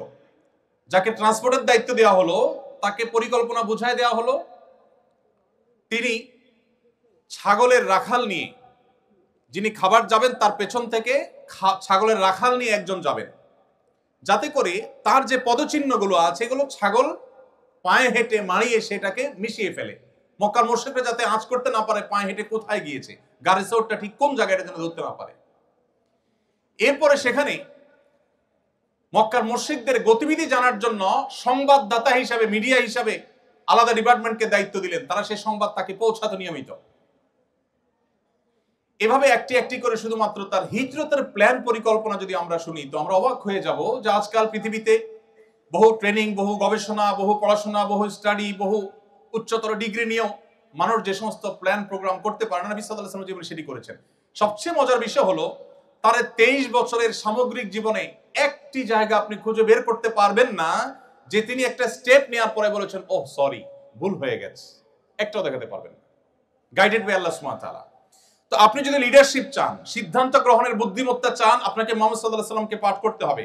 আপনি যদি সহযোগিতা এবং পরামর্শ ভিত্তিক সমাজ গড়ে তুলতে চান, প্রতিষ্ঠান গড়ে তুলতে চান, আজকে পৃথিবী জনগণের মতামত নিয়ে সরকার গঠন করার কথা বলে। আজকে বিভিন্ন কাজের ক্ষেত্রে কেউ একক সিদ্ধান্ত দেওয়ার পরিবর্তে পরামর্শ ভিত্তিক কাজকে অ্যাপ্রিসিয়েট করে। নবী করিম সাল্লাল্লাহু আলাইহি সাল্লাম এমন সমাজ গঠন করেছেন, আল্লাহ তাআলা কোরআনে কারীমে বলেছেন ওয়া আমরুহুম শুরা বাইনাহুম, তিনি পরামর্শ ভিত্তিক সমাজ গঠন করেছেন। এবং পৃথিবীর ইতিহাসের সর্বপ্রথম দ্বিপাক্ষিক লিখিত চুক্তি ঐতিহাসিক মদিনা সনদ তিনি রচনা করেছেন। তার আগে ভিন্ন মতের মানুষের সাথে সমঝোতা স্মারক, লিখিত সমঝোতা স্মারক পৃথিবীর ইতিহাসে কেউ কখনো রচনা করেনি, তিনি প্রথম করেছেন। নবী করিম সাল্লাল্লাহু আলাইহি সাল্লামের যে লিডারশিপ ছিল, সেখানে যে বিনয় ছিল, তার যে বিনম্রতা ছিল, আপনি দেখতে পাবেন। এক সাহাবী বলেছেন বাহির থেকে আগত কোনো মানুষ মদিনায় এসে যখন মুহাম্মদ সাল্লাল্লাহু আলাইহি সাল্লাম মদিনার শাসক, রাষ্ট্রপ্রধান, তখন তাকে খুঁজে পেতে তাদের অনেক সময় বেগ পেতে হতো। মসজিদে তিনি যখন বসা থাকতেন তার অনুসারী, তার সাহাবীদের কাছে সাথে, তখন বাহির থেকে আসা আগন্তুকরা অনেক সময় জিজ্ঞেস করতে হতো মান ফিকুম মুহাম্মদ, তোমাদের মধ্যে মুহাম্মদ লোকটা কে? আপনি একটু কল্পনা করার চেষ্টা করুন, একজন নবী, আমাদের সমাজের কোনো পাতি নেতা না, একজন নবী, একজন রাসূল, যার জন্য তার উম্মতরা জীবন দিতে ঈমানের কারণে বাধ্য, এই রকম অনুসারী। এখন তো পাতি নেতাদের বিপদে হলে তাদের অনুসারীরা তাদের আগে পালাবে, কিন্তু মুহাম্মদ সাল্লাল্লাহু আলাইহি সাল্লামের সেই সাহাবা একরাম যারা তার জন্য জীবন দিতে প্রস্তুত, এই রকম ভক্তদের মধ্যে, এইরকম সাহাবীদের মধ্যে যখন তিনি বেষ্টিত থাকতেন, বসে থাকতেন, বাহির থেকে আসা অচেনা আগন্তুক মানুষ, যিনি ব্যক্তি মুহাম্মদ সাল্লাল্লাহু আলাইহি সাল্লামকে চিনে না, জিজ্ঞেস করতে হতো মান ফিকুম মুহাম্মদ, তোমাদের মধ্যে মুহাম্মদ লোকটা কে? তার বসার বিনয়ের ভাব কেমন ছিল যে তাকে আলাদা করে খুঁজে বের করা যেত না। তার অ্যাটিটিউড দেখে, তার বসার স্টাইল দেখে বিনয় কাকে বলে পৃথিবীকে শিক্ষা দিয়েছেন মুহাম্মদ সাল্লাল্লাহু আলাইহি সাল্লাম। আমাদের সমাজে যে পরিমাণ সভাপতি আর সহসভাপতির বাম্পার ফলন হয়েছিল আপনারা জানেন। রাস্তাঘাটে, বাজারে, বন্দরে যেই কোনো নেতা যদি হেঁটে যান আর সাথে নেতার অনুসারী বা চামচারা থাকে, নেতাকে আর অনুসারীকে এটাকে জিজ্ঞেস করার কোনো দরকার হবে? কেন হবে না? নেতার জামার যে মার, পাঞ্জাবির যে কড়কড়া মড়কড়া মরমড়া ভাব, নেতার যে হাব ভাব, নেতার যে ওসফোস, নেতার যে স্টাইল, তার যে অহংকার, তার যে অহমিকা, এটা দেখে একটা শিশুরও বুঝতে কষ্ট হবে না যে এখানে নেতাকে আর অনুসারী কি। মুহাম্মদ সাল্লাল্লাহু আলাইহি সাল্লাম বিনয়ের সে দৃষ্টান্ত স্থাপন করেছেন যে অনুসারীদের মধ্যে থেকেও তিনি এমন ভাবে হারিয়ে যেতেন যে তাকে আলাদা করে খুঁজে বের করতে হতো। তার বসার মধ্যে এরকম কোন আজকালকার বিশ্বের নেতাদের মতো কোন অহংকারী দৃষ্টিভঙ্গি কখনো ছিল না, সেরকম ভাব কখনো ছিল না। আপনি যদি লিডারশিপ শিখতে চান তাহলে আপনাকে মুহাম্মদ সাল্লাল্লাহু আলাইহি সাল্লামকে কেন পাঠ করতে হবে? ভাইরা আমার, আপনার লিডারশিপের জন্য আরেকটা জিনিস প্রয়োজন হলো অন্যকে অনুপ্রাণিত করবার ক্ষমতা। অন্যকে অনুপ্রাণিত করবার যে ক্ষমতা মুহাম্মদ সাল্লাল্লাহু আলাইহি সাল্লামের আছে, পৃথিবীর ইতিহাসে কোনো কেউ মানুষকে এত বেশি অনুপ্রাণিত করতে পেরেছেন আমার মনে হয় শুধু মুসলিম নয়, আমার অমুসলিম বন্ধুরাও যদি নিরপেক্ষভাবে বিশ্লেষণ করেন, বিবেচনা করেন, আমার মনে হয় তাদের কাছে দিনের আলামত পরিষ্কার হবে যে মুহাম্মদ সাল্লাল্লাহু আলাইহি সাল্লাম যেভাবে মানুষকে অনুপ্রাণিত করতে পেরেছেন, এতটা অনুপ্রাণিত, এতটা মোটিভেটেড পৃথিবীর ইতিহাসে কেউ কোনোদিন কাউকে করতে পারে নাই। ১৫০০ বছর পর আজও তার কোন নির্দেশ পেলে মুসলমানরা জীবন দেওয়ার জন্য প্রস্তুত হয়ে যায়, সর্বস্ব ত্যাগ করার জন্য প্রস্তুত হয়ে যায়। আপনি আর কাকে দেখাতে পারবেন? নেতা বক্তব্য দিয়ে বের হলেই অনুসারীরা ভাঙচুর শুরু করে দেয়। নেতা বের হতে না হতেই নেতার নির্দেশ পায়ের নিচে পিষ্ট করে ফেলে, ভুলে যায় মানবীয় প্রকৃতি, বাস্তবতা। মুহাম্মদ সাল্লাল্লাহু আলাইহি সাল্লাম ১৫০০ বছর আগে কোনো কথা বলে গেছেন, ১৫০০ বছর পরও লক্ষ লক্ষ কোটি কোটি মানুষ পেঠা সেটাকে পুঙ্খানুপুঙ্খ রূপে বাস্তবায়ন করবার জন্য জীবন বাজি দিতে পর্যন্ত প্রস্তুত। আপনি যদি পৃথিবীকে মোটিভেটেড করতে চান, আপনি যদি আপনার জাতিকে জাগ্রত করতে চান, আপনি যদি আপনার জাতির লিডারশিপের দায়িত্ব নিতে চান, মুহাম্মদ সাল্লাল্লাহু আলাইহি সাল্লামের জীবনী চর্চার কোনো বিকল্প আপনার সামনে পথ খোলা নেই। সম্মানিত উপস্থিতি, আপনি যদি ঐক্যবদ্ধ করতে চান আপনার জাতিকে, বিশ্ব মানবতাকে, আপনি যদি মানুষের প্রচেষ্টাগুলোকে একত্র করতে চান, সেক্ষেত্রে আপনাকে সিরাত চর্চা করতে হবে। আল্লাহ রাব্বুল আলামিন কোরআনে কারিমে একাধিক জায়গায় বলেছেন নবী সাল্লাল্লাহু আলাইহি সাল্লামের অবদানের কথা। বিশ্ব মানবতার প্রতি তার যে সমস্ত অবদানগুলো ছিল, এর মধ্যে থেকে অন্যতম অবদান ছিল তিনি মানব জাতিকে কখনো বিভক্ত করেননি, ঐক্যবদ্ধ করার চেষ্টা করেছেন। যারা তার ধর্ম অনুসরণ করে নেই, যার কথা মানে নাই, তাদেরকেও শান্তিপূর্ণভাবে সমাজে বসবাস করবার অধিকার তিনি এমন ভাবে বাস্তবায়ন করেছেন, অন্য ধর্মাবলম্বী যারা মুসলমানদের সাথে শান্তিপূর্ণ সহাবস্থানে বিশ্বাসী, যারা মুসলমানদের সাথে নানাভাবে নানা চুক্তিতে তারা আবদ্ধ, সেই রকম অন্য ধর্মাবলম্বীদের কাউকে যদি হত্যা করে কোনো মুসলমান, মুসলমান হত্যা না, কোনো অমুসলমানকে যদি এভাবে হত্যা করে, নবী করিম সাল্লাল্লাহু আলাইহি সাল্লাম সেই মুসলমানকে শাসিয়েছেন, সতর্ক করেছেন যে সে যত ভালো কাজ করুক, যত নেকামল করুক না কেন, জান্নাতের গ্রাণ পর্যন্ত সে মুসলমান পাবে না। নবী করিম সাল্লাল্লাহু আলাইহি সাল্লাম সেই আদর্শ আমাদেরকে দিয়েছেন, যে আদর্শের বর্ণনা আল্লাহ কোরআনে বর্ণনা করেছেন। যে সমস্ত অন্য ধর্মাবলম্বী মুসলমানেরা তোমাদেরকে যুদ্ধ চাপিয়ে দেয়নি, তোমাদের দেশ থেকে বের করে দেয়নি, শান্তিপূর্ণ সহাবস্থান করছে, অন্য ধর্মের মানুষ কিন্তু তোমার সাথে শান্তিপূর্ণ সহাবস্থান করছে। লা ইয়ানহাকুমুল্লাহু আনিল্লাযীনা লাম ইউকাতিলুকুম ফিদ-দীন ওয়া লাম ইখরিজুকুম মিন দিয়ারিকুম আন তাবাররুহুম ওয়া তুকসিতু ইলাইহিম, তাদের প্রতি সদাচরণ করতে, ভালো আচরণ করতে, ন্যায়নিষ্ঠ আচরণ করতে আল্লাহ তোমাদের বাধা দেয় না, বরং ইন্নাল্লাহা ইউহিব্বুল মুকসিতিন, সেই অমুসলিমদেরকে, অন্য ধর্মাবলম্বীদের প্রতি ন্যায়নিষ্ঠ আচরণকারীদেরকে আল্লাহ তাআলা ভালোবাসেন। আজ সংখ্যালঘুদের অধিকারের কথা শুনবেন, যারা আমাদের সকাল বিকালে সবকটা দেয় যে সংখ্যালঘুদের ব্যাপারে আমাদের দায়িত্বশীল হতে হবে, তাদের দেশগুলোতে আপনি দেখবেন সংখ্যালঘুরা সবচেয়ে বেশি নির্যাতিত।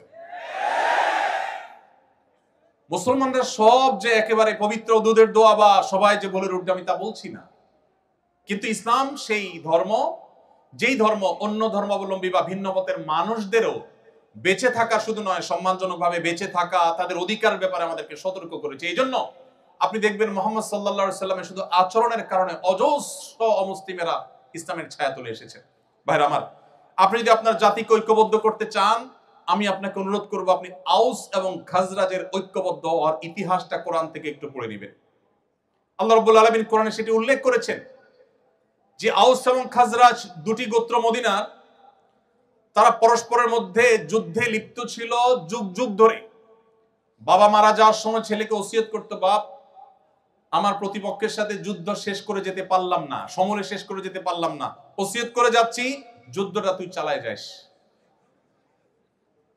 এই ছিল তাদের অতীত, এই ছিল তাদের ইতিহাস। মুহাম্মদ সাল্লাল্লাহু আলাইহি সাল্লামের সান্নিধ্যের সৌরভে যুগ বা বছরের প্রয়োজন হয়নি, তার সান্নিধ্যের সৌরভ এতটা আকর্ষণ করত, এতটা স্পর্শ করত, এতটা মোটিভেটেড করত যে মুহূর্তের মধ্যে ঈমান আনার পর তারা এতটাই পরিবর্তিত হলো যে একই প্লেটে, একই দস্তরখানে বসে তারা খাবার খাচ্ছিলেন। একজনের জীবন রক্ষা করার জন্য আরেকজন জীবন দিতে তারা কার্পণ্য করেননি। আল্লাহ তাআলা কোরআনে কারিমে সেটিকে বিভিন্ন জায়গায় উল্লেখ করেছেন। এজন্য আপনি যদি জাতিকে, বিশ্ব মানবতাকে ঐক্যবদ্ধ করার কাজ করতে চান, আপনি যে কোনো সেক্টরে ঐক্য এবং সম্প্রীতির বন্ধন তৈরি করতে চান, মুহাম্মদ সাল্লাল্লাহু আলাইহি সাল্লামকে আপনাকে চর্চা করতে হবে। আপনি দেখতে পাবেন সেই মক্কা থেকে আসা, হিজরত করে আসা মুহাজির সাহাবীরা কিভাবে মদিনার সাহাবীদের কাছে আপন হয়ে গেছে। তারা যখন এসেছেন মদিনায়, মদিনার সাহাবীরা বললেন যে আমাদের ব্যবসার অর্ধেক দিয়ে দিচ্ছি আপনাদেরকে। কেউ বা ব্যবসার অর্ধেক অফার করলেন, কারণ একাধিক স্ত্রী আছে, তিনি বলেছেন যে ঠিক আছে, আমার একজন স্ত্রী, আমি তাকে ডিভোর্স দিয়ে দিচ্ছি, আপনার স্ত্রী রেখে এসেছেন, সংসার, আপনার জীবন সবকিছু বিপন্ন প্রায়, আপনাকে আমি আমার ভাই হিসেবে এই সুযোগ দিচ্ছি যে আমার ডিভোর্স হয় স্ত্রীর সাথে আপনি বিবাহ বন্ধনে আবদ্ধ হতে পারেন, বিবাহ আপনি করতে পারেন, ব্যবসার অংশ নিতে পারেন, ইত্যাদি ইত্যাদি। মক্কা থেকে আসা সাহাবীরা বলেছেন তাদের সাথে কিছু নেই, সব সহায় সম্পদ রেখে আসতে হয়েছে। পৃথিবীতে আজও তো বহু শরণার্থী শিবির পৃথিবীর দেশে দেশে আছে। মুহাজিররা যে শরণার্থী হয়ে বা মুহাজির হয়ে মক্কা থেকে মদিনায় এসেছেন, মুহাম্মদ সাল্লাল্লাহু আলাইহি সাল্লামের নেতৃত্ব, তার সিরাত এর সৌরভ সান্নিধ্য তাদেরকে কি করেছে, তারা যখন অফার পেয়েছেন মক্কাবাসী তাদেরকে তাদের সম্পদের অর্ধেক দিয়ে দিতে চেয়েছেন মদিনাবাসী, তখন তারা বললেন না, সম্পদের অর্ধেক দেওয়ার প্রয়োজন নাই, আপনারা আমাদেরকে বাজার দেখিয়ে দিন, আপনাদের বাজারে গিয়ে আমরা পরিশ্রম করব, ব্যবসা বাণিজ্য করব, কেনা বেচা করব, এই দেশের অর্থনীতিতে আমরা অবদান রাখবো, অর্থনীতির চাকাকে আমরা সচল করব, আমরা আপনাদের বোঝা হতে চাই না, আমরা এখানে এসে আপনাদের অর্থনীতিতে ভূমিকা রাখতে চাই। তারা রেখেছেন, প্রতিষ্ঠিত হয়েছেন, মদিনাকে সমৃদ্ধ করেছেন, সবচেয়ে বেশি সমৃদ্ধ করেছেন মুহাম্মদ সাল্লাল্লাহু আলাইহি সাল্লামের নেতৃত্বে। ভাইরা আমার, এভাবে আপনি যদি অর্থনৈতিক মুক্তির কথা বলেন, অর্থনৈতিক মুক্তি আমাদের এই দেশের জন্য খুব বেশি গুরুত্বপূর্ণ। ভাইরা আমার, আপনারা জানেন আমাদের একটা কালভার, একটা ব্রিজ, এটা করতে হলে বিদেশের দিকে তাকাইতে হয়। তারা আমাদেরকে কিছু টাকা পয়সা দেয়, লোন দেয়, আল্লাহর হস্তে না, লোন দেওয়ার পর সাথে 10টা 20টা শর্ত দিয়ে দেয়। লোন দেয় ব্রিজ করার জন্য, শর্ত দেয় আমার পাঠ্য বইয়ে আমার ছেলে মেয়েকে কি পড়াতে হবে সে বিষয়ে। লোন দেয় তারা আমাদের অবকাঠামো উন্নয়নের জন্য, শর্ত দেয় এদেশের মুসলিম, হিন্দু, খ্রিস্টান, বৌদ্ধ সকল ধর্মের মানুষের ধর্মীয় মূল্যবোধ পরিপন্থী বিষয়কে সমাজে পুশ করাবার জন্য। ভাইরা আমার, এই সুযোগ তারা এজন্য পায় যে আমরা অন্য অনেক দিক থেকে বাহ্যিক মুক্তি লাভ করলে অর্থনৈতিক মুক্তি আমাদের হয়নি। আপনি যদি অর্থনৈতিক মুক্তি লাভ করতে চান, কিভাবে? খালি হাতে মক্কা থেকে আসা হাজার হাজার অগণিত মুহাজির সাহাবীদের কিভাবে সমৃদ্ধ করেছেন নবী সাল্লাল্লাহু আলাইহি ওয়াসাল্লামের বলিষ্ঠ নেতৃত্ব, তার প্ল্যান, কিভাবে মদিনার সমাজকে প্রতিষ্ঠিত করতে ভূমিকা রেখেছেন, আপনার তাকে অনুসরণ করতে হবে। মুহাম্মদ সাল্লাল্লাহু আলাইহি সাল্লাম মুহাজির এবং আনসারদের মধ্যে যে ভ্রাতৃত্বের বন্ধন তৈরি করেছেন, তার একটি ঘটনা বলে আমি শেষের দিকে যাব।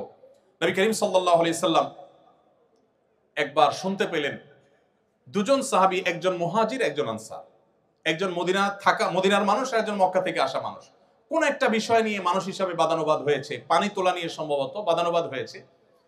তো একজন তার স্বজাতিকে ডেকে বলেছেন, হে আমার স্বজাতি ভাইয়েরা, ধরুন মুহাজির ভাইয়েরা, তোমরা কোথায় আছো, আসো, আমার সাথে এর গন্ডগোল লাগছে। অনেক সময় লাগে না এরকম, যে এলাকা ধরে টান দেয় মানুষ। নবী করিম সাল্লাল্লাহু আলাইহি সাল্লাম এই ডাক শুনে অত্যন্ত রাগান্বিত হয়ে গেলেন। তিনি সহজে যেন তেন ভাবে রাখতেন না, তিনি রেগে গেলেন।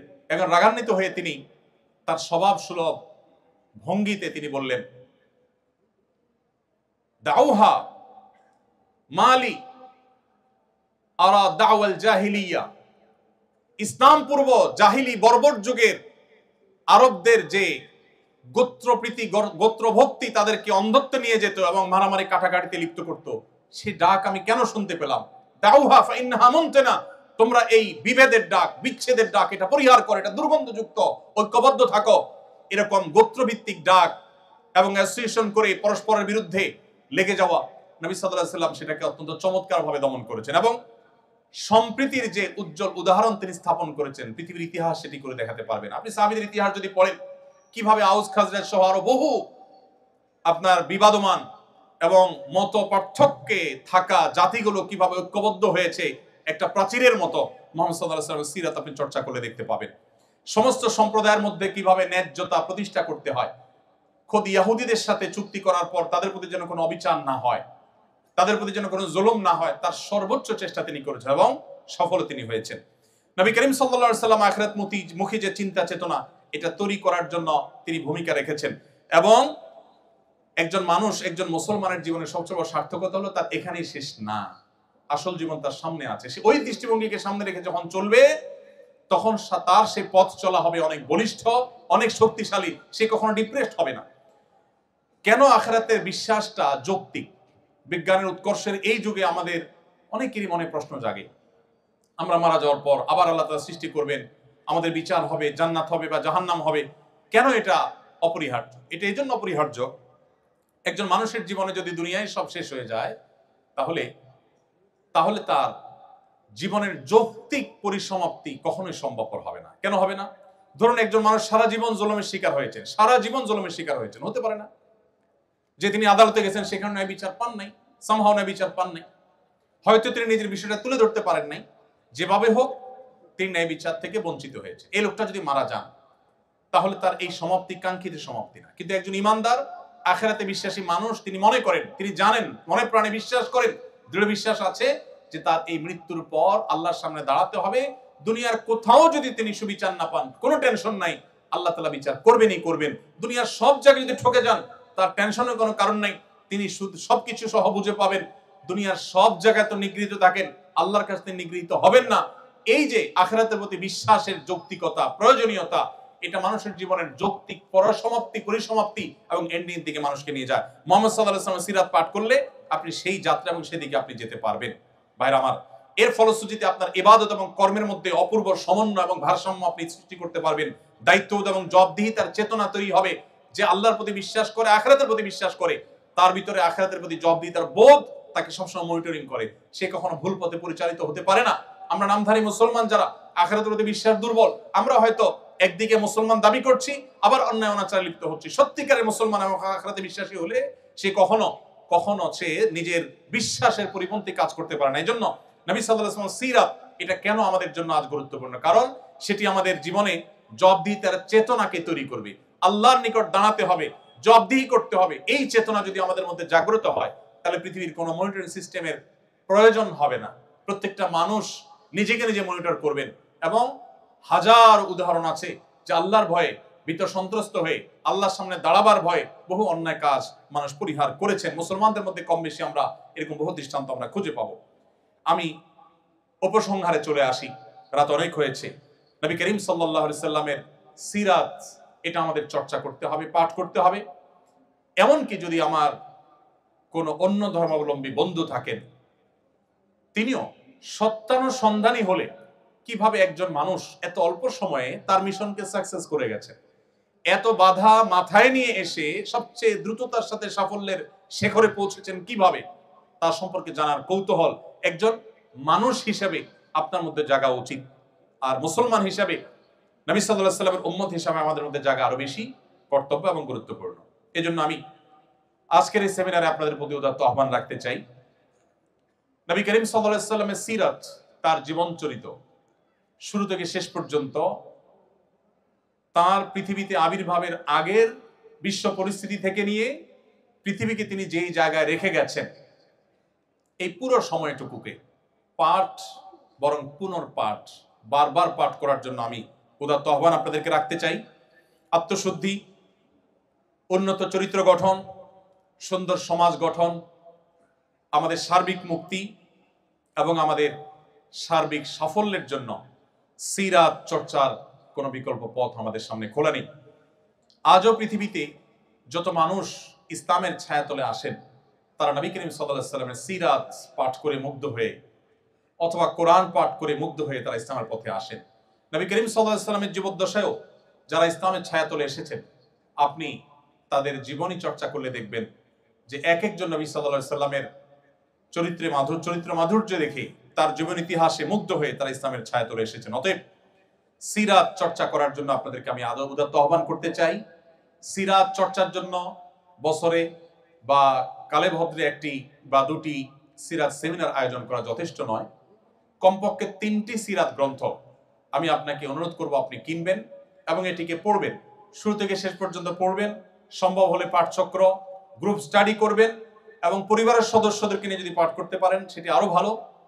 আমি আপনাকে আল্লাহর উপরে ভরসা রেখে একটি নিশ্চয়তা দিতে চাই, সেটি হলো আপনি নবী সাল্লাল্লাহু আলাইহি সাল্লামের সিরাত শুরু থেকে শেষ পর্যন্ত যদি জানতে পারেন, যেটি বলছিলাম তার আবির্ভাবের আগের পৃথিবী এবং তিনি পৃথিবীকে যে জায়গায় রেখে গেছেন, এই পুরোটুকু যদি আপনি অধ্যয়ন করতে পারেন, তাহলে আপনার সিরাত পাঠের আগের ঈমান আর সিরাত পাঠের পরের ঈমানের মধ্যে আকাশ এবং পাতাল তফাৎ এবং পার্থক্য আপনি নিজে অনুভব করবেন ইনশাআল্লাহ। আমি সেজন্য আপনাদেরকে আল্লাহ তাআলার যে নির্দেশনা, যেটি দিয়ে আমি শুরু করেছিলাম, সেটি বলে আমি শেষ করতে চাই। আল্লাহ রাব্বুল আলামিন বলেছেন, লাকাদ কানা লাকুম ফি রাসূলিল্লাহি উসওয়াতুন হাসানাহ, তোমাদের জন্য আল্লাহর রাসূলের জীবনীতে রয়েছে সর্বোত্তম অনুপম আদর্শ, তুলনাহীন আদর্শ, যার কোনো তুলনা কারোর সাথে চলে না, সেটি রয়েছে মুহাম্মদ সাল্লাল্লাহু আলাইহি সাল্লামের জীবনীতে। আল্লাহ তাআলা শুধু আমাদেরকে কোরআন দেননি, তিনি কোরআন ব্যাখ্যা করবার জন্য, বিশ্লেষণ করবার জন্য রাসূল দিয়েছেন। তিনি চাইলে জিবরিলকে দিয়ে কাবার ছাদে আসমান থেকে কোরআন পাঠিয়ে দিতে পারতেন অলৌকিকভাবে। মক্কার মুশরিকদের বুঝতে সুবিধা হতো যে আল্লাহর তরফ থেকে অলৌকিকভাবে এসেছে। তিনি তার রাসূল সাল্লাল্লাহু আলাইহি সাল্লামকে দিয়ে আমাদেরকে কোরআনের নির্দেশগুলোর বাস্তব উদাহরণ আমাদের সামনে স্থাপন করেছেন। সর্বশেষ একটি দৃষ্টান্ত দিয়ে আমি শেষ করছি, সেটি হলো ডক্টর খন্দকার আব্দুল্লাহ জাহাঙ্গীর রাহমাহুল্লাহর নাম আপনারা শুনেছেন, ইসলামী বিশ্ববিদ্যালয়ের কুষ্টিয়ার প্রফেসর ছিলেন। স্যার একটি উপমা দিতেন অত্যন্ত চমৎকার। স্যার বলতেন, আমরা যে ফোন ব্যবহার করি, এই মোবাইলগুলো সাধারণত দুই প্রকার। কিছু আছে যেগুলো আমরা বাটন ফোন বলি, যেগুলোতে নেট ইউজ করা যায় না, ক্যামেরা থাকে না, ইত্যাদি ইত্যাদি। এই বাটন ফোন, আরেকটা হলো স্মার্টফোন। স্যার বলতেন, আল্লাহ রাব্বুল আলামিন মানুষকে সৃষ্টি করেছেন স্মার্টফোনের মতো করে, আর অন্য যত প্রাণী আছে সব প্রাণীকে সৃষ্টি করেছেন বাটন ফোনের মতো করে। বাটন ফোনের মধ্যে যেই ক্যালকুলেটর দেওয়া আছে ওইটা পরিবর্তন করা যায় না। যেই ফোন বুক দেওয়া আছে, যা যা দেওয়া আছে তাতেই থাকে। গেমস যেগুলো দেওয়া আছে, নতুন করে আর কোনো গেম সেখানে ডাউনলোড করা যায় না, ফিক্সড, যা যা দেওয়া আছে তা। আর স্মার্টফোনের মধ্যে, দামি দামি স্মার্টফোনগুলোতে আপনাকে একটা প্লে স্টোর, অ্যাপ স্টোর দেওয়া থাকবে। আপনি ক্যালকুলেটর কোন ডিজাইনেরটা নামাবেন, কোন অ্যাপটা নামাবেন, কোন গেমসটা ডাউনলোড করবেন, কোনটা সেট করবেন, এটার চয়েস আপনার হাতে দেওয়া হয়েছে। আপনি চাইলে আপনার সুবিধা মতো, পছন্দ মতো অ্যাপ আপনি নামায় নিতে পারেন। অন্যান্য প্রাণীকে এই অপশন দেওয়া হয়নি, তারা বাটন ফোনের মতো। একটা হাঁস, একটা মোরগ, একটা গরু, একটা ছাগল, অন্যান্য প্রাণী, আল্লাহ রাব্বুল আলামিন তার ভিতরে যা দেওয়া সব বিল্ট ইন দিয়ে দিয়েছেন, সব সেট আপ আগে থেকে আছে, নতুন কিছু ঢুকাবার সুযোগ নেই। এজন্য পশু পাখি, অন্যান্য প্রাণী, তারা চাইলেও মানুষের মতো জ্ঞানে, বিজ্ঞানে, বুদ্ধিতে, মেধায় তারা তাদের যোগ্যতার স্বাক্ষর রাখবার অপশনই নেই। আল্লাহ তাআলা সেট করে দিয়েছেন যে হাঁস সে পানিতে ভাসবে। এজন্য জন্মের পরপরই দেখবেন হাঁস পানিতে ভাসতে পারে, তাকে শেখাতে হয় না। মানুষের সন্তানকে হাঁটা শেখাতে হয়, পশু পাখিকে হাঁটা শেখাতে হয় না। তাকে যে জন্য সৃষ্টি করা হয়েছে, ওই যে বাটন ফোনের মতো সবকিছু বিল্ট ইন দেওয়া আছে, অটোমেটিক ওইটা থাকবে, কাজ করবে, নতুন কিছু সেখানে ঢুকবে না। কিন্তু মানুষকে যেহেতু আল্লাহ তাআলা স্মার্টফোনের মতো তৈরি করেছেন, ব্ল্যাঙ্ক ব্রেন দিয়ে দিয়েছেন, চোখ দিয়ে দিয়েছেন, অপশন দিয়ে দিয়েছেন, সে তার চয়েস মতো অপশন বা অ্যাপগুলোকে সে নিজের ভিতর ঢোকাতে পারে। কেন মুহাম্মদ সাল্লাল্লাহু আলাইহি সাল্লামের জীবনী চর্চা প্রয়োজন? কারণ আল্লাহ তাআলা আমাদেরকে স্মার্টফোনের মতো তৈরি করেছেন। সো আমরা যদি ভালো কিছু আমাদের ভিতরে ধারণ করি, তাহলে তার রিফ্লেক্ট আমাদের জীবনে পড়বে। আমরা যদি ভুল কিছু ধারণ করি, তার রিফ্লেক্ট আমাদের মধ্যে পড়বে। এজন্য আমাদের এই জীবনকে আলোকিত করবার জন্য, সমৃদ্ধ করবার জন্য আমাদের জীবনের পদে পদে মুহাম্মদ সাল্লাল্লাহু আলাইহি সাল্লামকে পাঠ করতে হবে, তাকে ডাউনলোড করতে হবে, তাকে ধারণ করতে হবে এবং তাকে চয়েস করতে হবে। কারণ মানুষ অনুসরণ প্রিয়, কাউকে না কাউকে সে অনুসরণ করে, কারণ না কারণ দ্বারা সে প্রভাবিত হয়। আপনি যদি সর্বশ্রেষ্ঠটাকে ডাউনলোড করেন, আপনার ভেতরে ধারণ করেন, তাহলে আপনার জীবন আলোকিত হবে, সুন্দর হবে, সমৃদ্ধ হবে। আপনার আলো দ্বারা আলোকিত করতে পারবেন আপনার সমাজকে, আপনার আশপাশকে, বিশ্ব মানবতাকে, আপনার প্রিয় স্বদেশকে। আল্লাহ রাব্বুল আলামিন আমাদের সবাইকে সিরাতে রাসূলের আলো দ্বারা আলোকিত হওয়ার তৌফিক দান করুন। সিরাতে রাসূলের রিফ্লেকশন যেন আমাদের জীবনের পরতে পরতে হয়, পদে পদে হয়, আল্লাহ তাআলা সেই তৌফিক আমাদেরকে দান করুন। আমরা যেন মুহাম্মদ সাল্লাল্লাহু আলাইহি সাল্লামের উম্মত হিসেবে নিজেদেরকে স্বীকার করছি, দাবি করছি, আমরা যেন বুঝে শুনে তার উম্মত হই, আমরা যেন পড়ে শুনে তার উম্মত হই, স্টাডি করে চর্চা করে তার উম্মত হই। তার উম্মত হওয়ার এই গৌরব যেন সত্যিকারের গৌরবের পরিণত হয়, সেজন্য প্রয়োজনীয় পদক্ষেপ গ্রহণ করা, আমাদের জীবনের প্রত্যেকটা ক্ষেত্রে সিরাতকে জানা এবং আমাদের জীবনে, আমাদের সমাজে, আমাদের পরিবারে, রাষ্ট্রে সর্বত্র যেন স্টাবলিশ করার তৌফিক আল্লাহ তাআলা দান করেন। সেজন্য সেই দোয়া রব্বে কারীমের কাছে ব্যক্ত করে শেষ করছি। জাযাকুমুল্লাহু খায়রা। আসসালামু আলাইকুম ওয়া রাহমাতুল্লাহি ওয়া বারাকাতুহু।